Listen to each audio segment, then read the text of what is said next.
Hello, my name is Rocco Strangio. I'm an associate attorney here at Milestone and the host of the Law, AI, and Money podcast. I bring on attorneys, engineers, and entrepreneurs to unravel the world of AI and to discuss how it will affect the legal profession. Today, I am joined with Christian Ayala, a software engineer based in Dallas, Texas. Christian has a master's in computer science. He's a professor of robotics, database design, and algorithm engineering, and currently he works as a lead software engineer here at Milestone. In our conversation, Christian and I talk through the inception and progression of AI. We talk about the mechanics of deep and machine learning, and we talk about the potential concerns and applications of this new technology for the fields of law and medicine. Thank you for joining our conversation.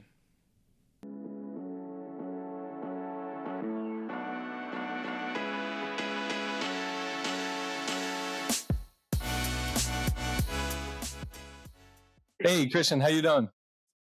Doing well. How you doing? Doing good. So, Christian, there's so much buzz around AI.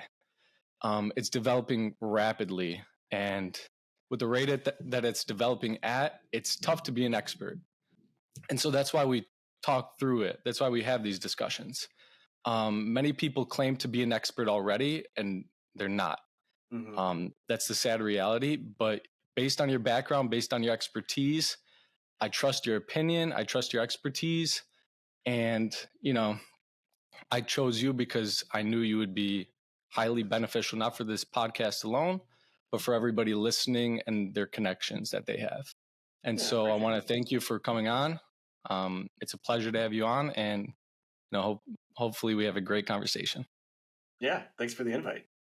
So, Christian, I wanted to first begin with, I wanted to ask you, where does AI have its inception? Yeah, so AI as a concept, as a term, came about in the mid-50s. Dartmouth, they had kind of a summer of artificial intelligence.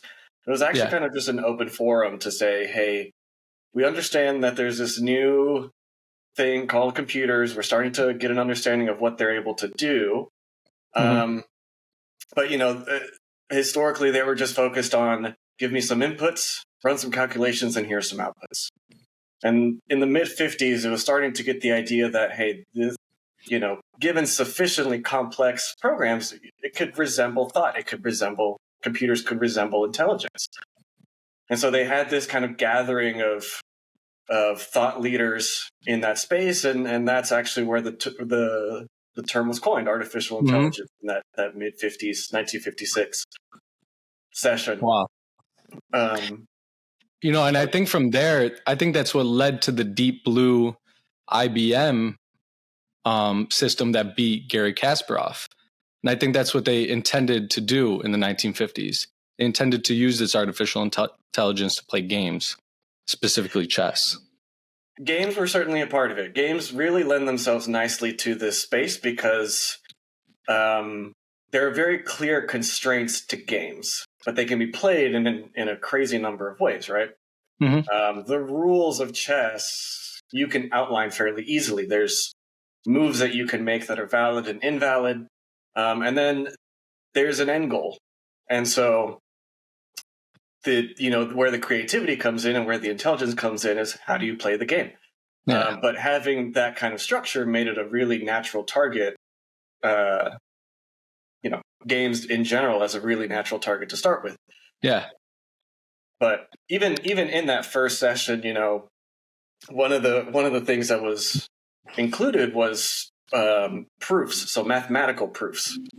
Early computers were all about simulations, physics, mathematics, and this was kind of the first time that a machine was used to do a mathematical proof, which is kind of a completely different beast altogether, and it turned out to actually be very effective. Yeah. And I guess you could say the same thing for the internet, Christian. The internet was invented long before we started using it commercially. Do you know roughly when we started to implement AI commercially for the general public? Because I believe probably a lot of people are underestimating when that was implemented. They maybe think it's a new technology when in fact it's been here since you might have the answer. Yeah, I mean, commercially available, that starts to come through towards the mid 80s into the 90s. You know, the idea of artificial intelligence was started in the 50s, but lack of computing power at the time just really prevented it from becoming mainstream. Um, but the idea never went away. It was researched heavily in universities. But then around the 80s and the 90s, after Moore's law really kind of pushed computing power, and companies were able to fulfill Moore's law, that's when it really started opening up. In the late 80s, that's when you actually start to get concepts for the first self-driving cars. Mid Oh, 90s, wow. you were able to do, or I think the company was called Dragon, and they released the first, speech to text natural language processing engine. Wow. And you actually mentioned, Deep Blue, that was 1997. So This is like the new technology that we're talking about now that we think is so disruptive, but I did not know it's been here for that long, to be the honest. roots of it and the kind of the mathematic principles of it have been around for a long time. But nowadays, again, we've managed to increase compute power, and we're just able to apply them at a scale that was just not feasible even 20, 30 years ago. Wow. That's really interesting, Christian. And, as I said before, a lot of people claim they know about this space when in fact maybe they don't know as much as they think. A lot of people confuse these terms: AI, machine learning, deep learning. And now the new one that's coming about is AGI, artificial general intelligence. Mm-hmm. Could you kind of compartmentalize those, sort of define each one and talk about how they interact or whether they're mutually exclusive? Yeah. The classification of these things can get a little weird. It kind of depends on your perspective of everything, but my understanding of this is artificial intelligence is your most general term. That is, as the name kind of implies, intelligence coming from a non-human source. And so that could be kind of anything. I mean, even basic programs you can deem as having a certain level of intelligence. They're just making predetermined decisions and following those decisions. Mm-hmm. And then that really just branches out to really anything. But Deep Blue, for example, that's kind of an example of artificial intelligence. The constraints and the rules are programmed in, and after their opponent makes a move, it's looking at the state of the board and saying, what are my possibilities? What is my optimal choice? It's using this kind of heuristics to then determine what it should do. Mm-hmm. So that's artificial intelligence. Using this technology to replicate human intelligence, creative thinking, new scenarios, we could kind of bubble it into that. Yeah. And so, like in the example of Deep Blue, it's pretty well scoped, right? It's intelligence in this kind of one very specific thing. As soon as you break out of, like, if you were to set up an invalid chessboard, it's not going to know what to do because it's not made for that. Well, it might try, and that kind of goes into hallucinations. There you go. But we'll talk about that later. We'll get there. Yeah. So that's AI in general. It's a machine making decisions that appear to be intelligent. Mm-hmm. Then you have machine learning, and that's where a machine is actually using past data and being able to kind of evolve that data to then inform future predictions. So a common example of that is like music or TV show suggestions, right? Behind the scenes, ahead of time, Netflix or Spotify, they're doing categorization of music. They're doing, they're lumping music into genres or tempo or whatever they're interested in, right? Mm-hmm. And so they have this model that, okay, if you play a certain song, chances are you want to hear more in the style of that song. Some of that can be just driven by, artist tagging metadata, but they could even derive this from the beats of the music itself or the rhythms or whatever. And so you use Spotify. Yep. You're generating new data. You're generating listening data. Spotify will then feed that into their model and give you suggestions based on that. And so that kind of regular usage and learning. The more data we have, the better. It gets better and better over time. Gotcha. Then you get into deep learning, and that's a further subset of machine learning, and that is that you're using a neural net to accomplish something. That's where you start getting into like ChatGPT or even image detection, shape recognition. That all uses deep learning. So AI is your umbrella term. Machine learning is a subset of that. Deep learning is a subset further of that. And what would be a good example? I know everybody talks about number recognition. And so deep learning kind of tries to replicate the brain, the human brain, in its neural networks. There's connections, there's neurons, and they light up. And there's layers that they can implement. And so for a number recognition system, the first layer might be a long straight line. Yep. And for numbers like 3, 0, that'll cut them off. But then you still have 4, you still have 2 at the bottom. And so that's how I've come to understand deep learning and how it works. Do you know? So we always talk about biases. Can you explain what biases are as it relates to deep learning? Biases in terms of biases in a neuron or biases in the data set? In the data set. Yeah. So No. Actually, in the neuron. Sorry, Christian, and we'll get to that later on.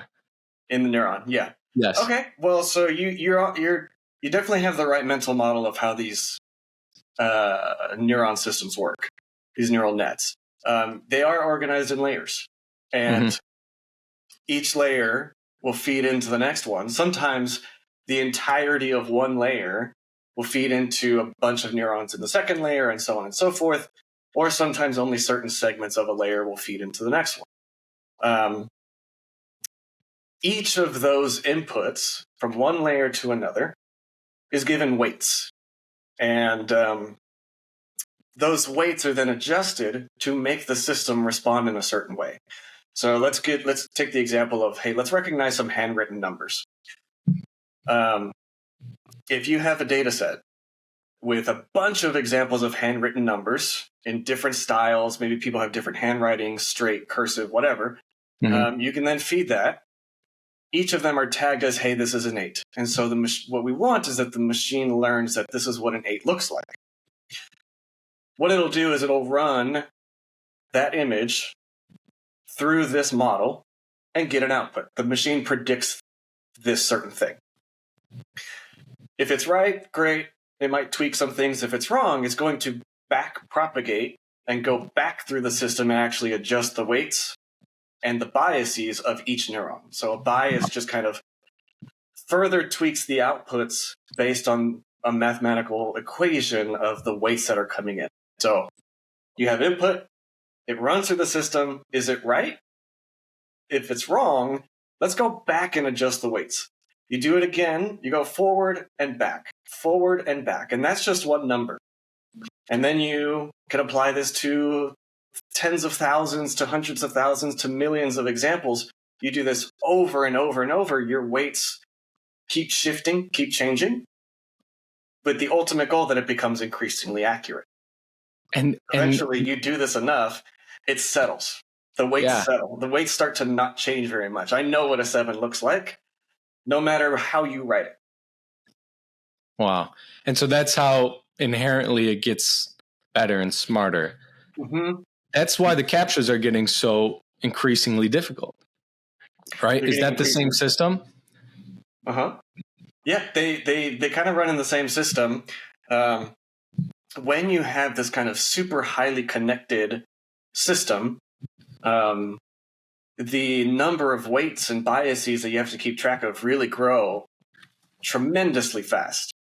Even even neural nets from a few decades ago would have thousands upon thousands, even millions of inputs.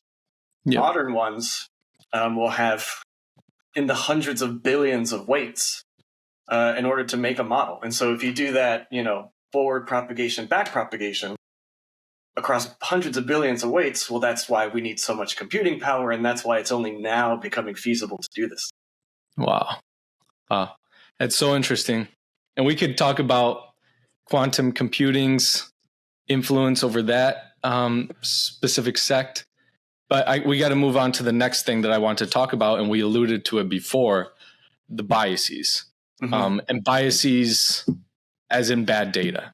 So I wanted to ask you, ChatGPT is very influential. Mm-hmm. It's changing our lives, and it's still at its, inception point where it's still novel and it has a lot of potential to grow. But in your opinion, do these technologies require human oversight? What are some of the pros and cons, and what is the biases that we were referring to before in bad data, and why is that an issue? Yeah. So I do believe there has to be some kind of, whether you call it oversight or simply nudging in a certain direction. And it goes back to how complex these systems are.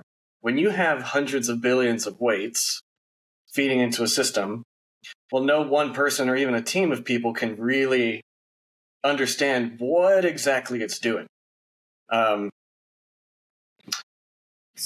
ChatGPT is kind of building a mental model and building relationships across things, but it's doing it in a very numerical, mathematical sense. So you can represent words, characters, sentences as mathematical vectors. Mm-hmm. When you do that transform, it then becomes very abstract to humans, to people. Machines can reason in that space. They're just numbers. It's math. But if you were presented with a, mathematical vector, you wouldn't really know what it means. Spread that across hundreds of billions of weight parameters, and suddenly it becomes very much a black box. Yeah. So that's kind of interesting tidbit number one is we don't in detail know exactly the decisions that the machine is doing in order to determine what these relationships are. Problem number two is what we feed it is what it's going to learn. It's like teaching a child a bad habit, right? Yeah. It's just going to kind of mirror or reflect the things that are being fed to it. Sometimes that's intentional, sometimes that's unintentional. But the child is going to learn based on its surroundings. Well, same thing with these large language models. They're learning based on data that we give it. Mm-hmm. There have been interesting papers written about the relationship between words as they exist in human language, and the biases in which, centuries of history of documentation can then surface in these mathematical models. There was an example where the mathematical relationship between man and woman is very similar to the mathematical relationship between king and queen. And that kind of makes sense. They're titles of nobility. Yep. And then it was observed in that same paper that a similar relationship exists between doctor and nurse. And that's because of historical reasons. Doctors were typically male and nurses were typically female. Yep. And so that's a bias that was discovered because the data that was given into the system it exhibited that bias. So these are often a reflection of our human biases. Wow. So those two things put together, we don't entirely know how it works. We understand kind of the mathematical logic, but the decisions it's actually making is fairly obtuse. And the fact that our data is inherently biased, we have to be able to nudge it in a certain way. We have to be able to then provide additional context that says that we need to adjust this. I agree. If you were to ask an AI system to draw a CEO, oftentimes it'll give you a picture of an older white male, and that's sort of what you're getting at with these biases. Yeah, there was even a recent article I read that it talked about researchers looking into, if you ask even just a generic, I want a man on the street wearing a hoodie, the image that it generates is often cases one we would deem very attractive. Mm-hmm. And again, it's actually because of the data that it was trained on. Most often, if you were to post things on social media, where you're going to post the things that are most flattering to you, Of course, spread that across the population, and suddenly you have this distorted view of what an average person might look like. So even just something as innocuous as, attractiveness level, for example, it shows up unintentionally. It shows up. Wow. Yeah, and that's something we have to look for obvious reasons. Christian, tying back this podcast to the field of law, how do you foresee this technology being used for research, for trials? I know we work in the mass tort space, so for bellwethers, for the field of law as a whole. Yeah, so I think the field of law has a really special advantage compared to other fields, and that is the sheer amount of documentation. Court transcripts, descriptions of evidence, outcomes, anything like that, you have access to very well-structured, documented information that can all be fed into a model. Mm-hmm. So the legal space is in a really strong position to be able to use this. As to how it's going to be used, I mean, that the possibilities are endless. I mean, I can think of a case where I understand. I by no means am a lawyer, but I understand that there is a very clear legal language that you would use in a court of law. Yep. Let's say you're a new lawyer. You're still learning the legal language and how to speak appropriately in a court. Well, you have done the research, you've done your due diligence, and now you need to present this case. Well, theoretically, you could share all this information into a model and actually have it convert your argument into a more structured legal argument based on all these past court transcripts. So you get a leg up in terms of clarity. Mm-hmm. Christian, on top of that, on top of just the expediting the documentation, production, so, drafting briefs, motions, I think another thing that you were pointing out too is that the legal field has so much demand. Dockets are clogged. There's plenty of work to go around. And so what I foresee AI being used in trials, expediting those trials, specifically mass torts. Mm-hmm. So in mass torts, oftentimes as a sample, there'll be bellwether cases to sort of lead a mass tort and gauge how much the average settlement should be. So if it's 16 cases, if it's 30 cases, they'll take many years to complete. Mm-hmm. And I can foresee, after having talked with some of these mass tort attorneys, that this technology could be used to expedite those trials, where you could have 100 bellwethers, many more than we could have ever imagined, and you could do them in a matter of days. And so that's just a small tidbit into what this technology can do for the field of law. I know everybody talks about the job market as a whole being disrupted, people losing their jobs, but it's interesting. I don't think anybody has the answer yet. That's a very delicate, public policy comes into play, politics comes into play. And so we don't know yet, but from our conversations, this technology doesn't have to make all these jobs obsolete. They can make them even better. That's kind of what I envision. It's these things are tools. You can use the tool incorrectly. You can use it to fabricate things and make it sound convincing, or you can use it responsibly, effectively, and have it automate some of the work for you. Yeah. these models are really good at finding relationships across things. So in the mass tort world, where you have many, many similar cases with some slight variations, these models are really good at finding the relationships across these cases. Yes. And that pointing out these relationships can be a really powerful tool to a lawyer. That's not doing the lawyer's job. That's simply enabling them to be able to do more of these things. So it's kind of like what you said. Perhaps now you can do 20 cases simultaneously. Well, if you have a tool like this that is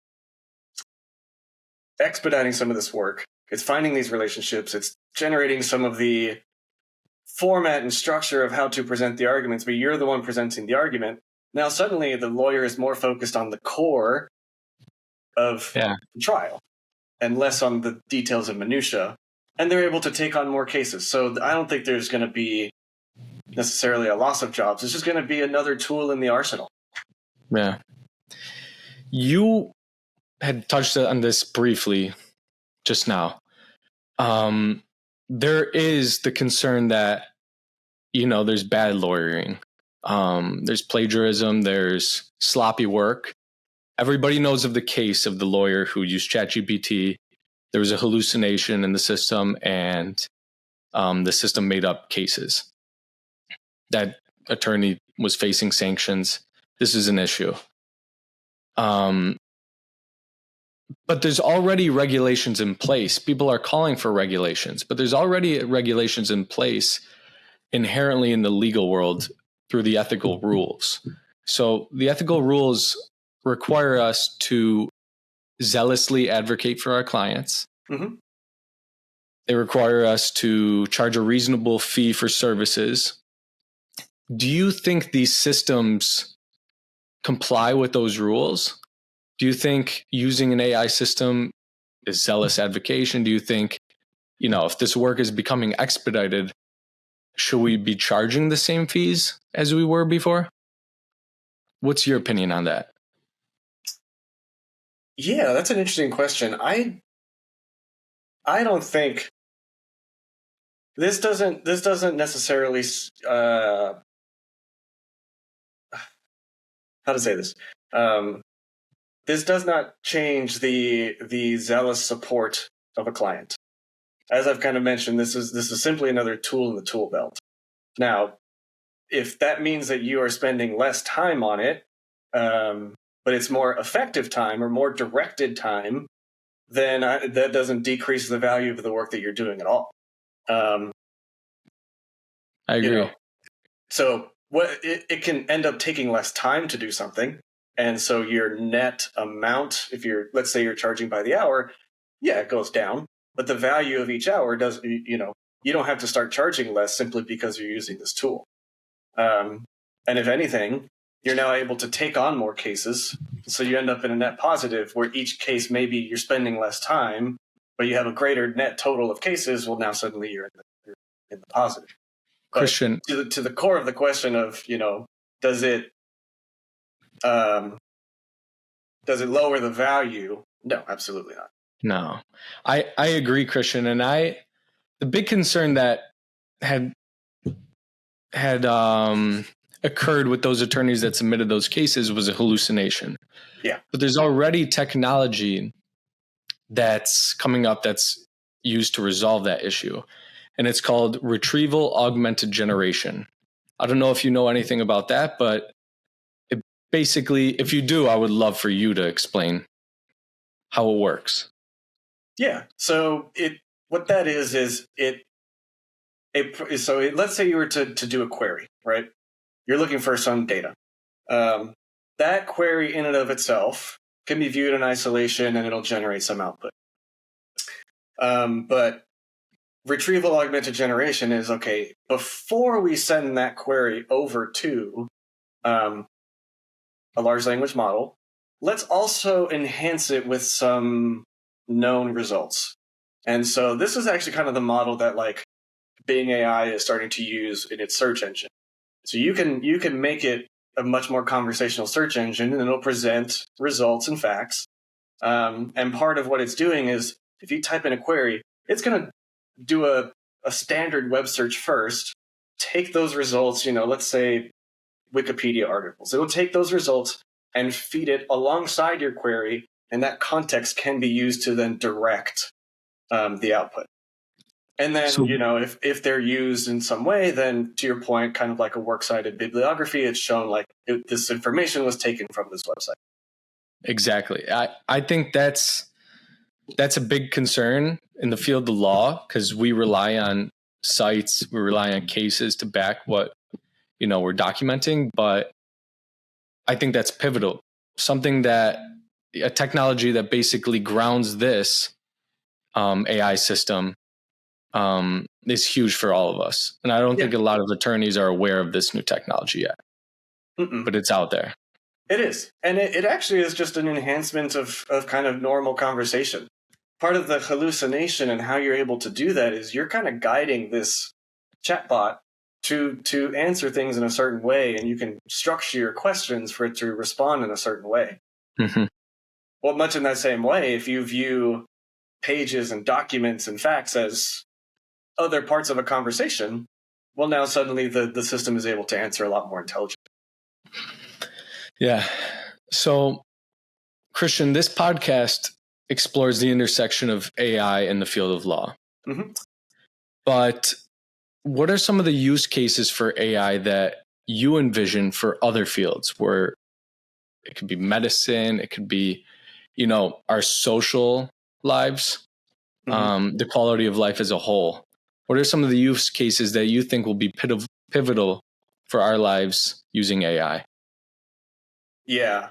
Quality of life is kind of an interesting one. That's what is getting people on board in the first place. It's the flashy tools that can help automate a quote unquote average person's day to day. You have to make a presentation. Well, you can do it yourself manually, or you can provide all the content and have an AI generate the design for you. So there's certain little quality of life things that can be done across the board. To me, one of the most interesting ones, and it's a little bit abstract to me, but it's around medicine, and it's around using generative AI to develop new drugs. There was a recent paper that was published, I think it was in July actually, and it talked about using generative AI to predict protein structures. So it would take kind of these little building blocks of molecules to then build proteins that match certain molecules. These can be like, we want to target certain kinds of cells, certain kinds of bacteria, what have you. Mm-hmm. We want to build proteins to latch onto that. Yeah. Well, rather than just doing kind of random protein folding, well, let's actually use generative AI to more intelligently guess how this should work. And it's actually been used to good effect so far. So I find that to be really interesting, of using this. A good example of that, Christian, is this oncology treatment, CAR T-cell therapy. Mm-hmm. Basically, they draw blood out of a patient's body. They separate out the T cells. They re-engineer them to go target those malignancies or tumors in the case of cancer. Now they're exploring it for autoimmunes, which in the case, the T cells would attack the rogue B cells. But they're using AI, like you said, to optimize those structures to see, how many spike proteins the T cell should have. And that makes, killing these not healthy cells, these bad cells more efficiently, and ensuring that we don't kill as many healthy cells as we can, Right. But given the complexity and diversity of what these proteins could look like, that's much, much easier said than done. So tools like this that can help expedite that will just mean more rapid development of vaccines, cures, what have you. So that's what, to me, is super interesting and exciting, is in the medical space and helping expedite the development of cures. Me too, Christian. That stuff, I went to law school, but medicine has always lit a flame in me. I feel very passionately, because I've everybody's affected in one way or another. And that's the quality of life that we're talking about that would be improved. I just saw this on the news the other day where they mapped the human brain. They have a brain interface now, and a lady who is otherwise active cognitively, her mind was working just fine, but her body, her motor system was not reacting as it should.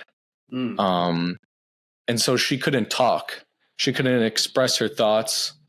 But an AI system, obviously it's other technology implemented with AI, it was able to map her brain and her neural connections, stimuli, what have it, to allow her to speak just by thinking. And I think that's so transformative, and that's just one of many innovations that we'll see with this new technology. Yeah, I'm fascinated to see what comes up in even 10 years. Yeah, so many things are going to just open up. Yeah. Well, Christian, it's obvious to me that this technology is going to change our lives. I think for the better. I think you share that same opinion. But we have to tread lightly for obvious reasons. They're predicting that in the next 5-10 years, AGI will come to fruition. Artificial general intelligence, a system that can think on its own, ask itself questions. And people oftentimes say that AI is about as self-aware as a paperclip. But with AGI, it'll become just as sentient as we are. So we have to tread lightly. Who knows what's going to happen in these next 5 to 10 years? But I greatly appreciate your expertise, your opinions. I value them very highly. I think people like you are so important to this space. And so I just want to thank you again for coming on. Absolutely. Thank you for having me. Yeah. All right, Christian. I'll talk to you and, wish you all the best. Thanks, Rocco. Talk to you later.